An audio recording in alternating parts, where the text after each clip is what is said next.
છેલ્લા ઘણા દિવસથી એક મુદ્દો ચર્ચામાં છે। જિગ્નેશ મેવાણી અને પોલીસ આમને સામને છે, એકબીજા દારૂ ઉપર આક્ષેપ થઈ રહ્યા છે અને ગુજરાતની જનતા પણ જાણે છે કે ક્યાં દારૂ મળે છે, ક્યાં વેચાય છે, પોલીસ જાણે છે અને નેતાઓ પણ જાણે છે।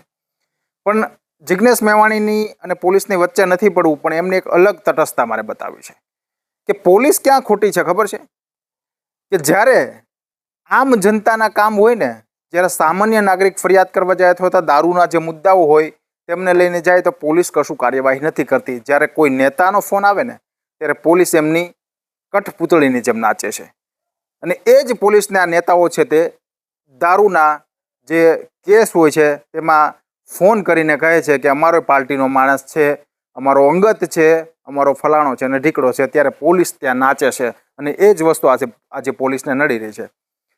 અને જિગ્નેશ મેવાણીની વાત કરીએ તો ભાજપ હોય કે કોંગ્રેસ હોય કે આમ આદમી પાર્ટી કે કોઈ પણ નેતા હોય, જ્યારે ચૂંટણીઓ આવે છે ત્યારે નેતાઓ ચૂંટણી જીતવા માટે જ દારૂનો વેપલો ચલાવે છે।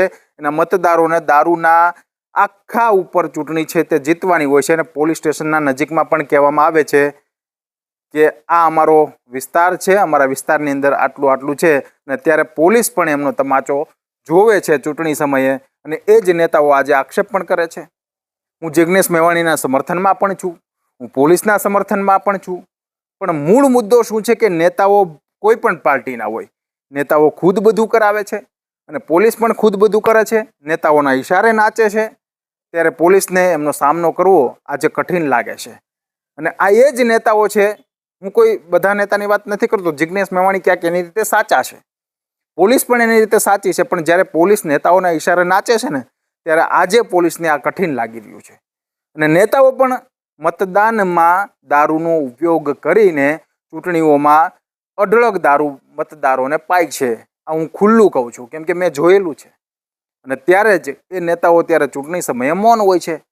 વળી ચૂંટણી પતી એટલે 5 વર્ષ દારૂનો મુદ્દો ચાલશે, એના એ જ નેતાઓ છે તે એમનો કોઈ અંગત પકડાયો હોય તો પોલીસને ફોન કરશે કે મારો છે, આ અમારો અંગત છે, આ ભાજપનો છે, કોંગ્રેસનો કે આપનો છે, આમાં ધ્યાન રાખજો। એટલે પોલીસને શું કરવું પડે, તેમાં કાર્યવાહી ન કરે, એમના હિસાબે આ દારૂબંધીનો મુદ્દો છે તે બસ ચાલતો જ રહેશે, એમાં કંઈ ફેર નથી પડવાનો।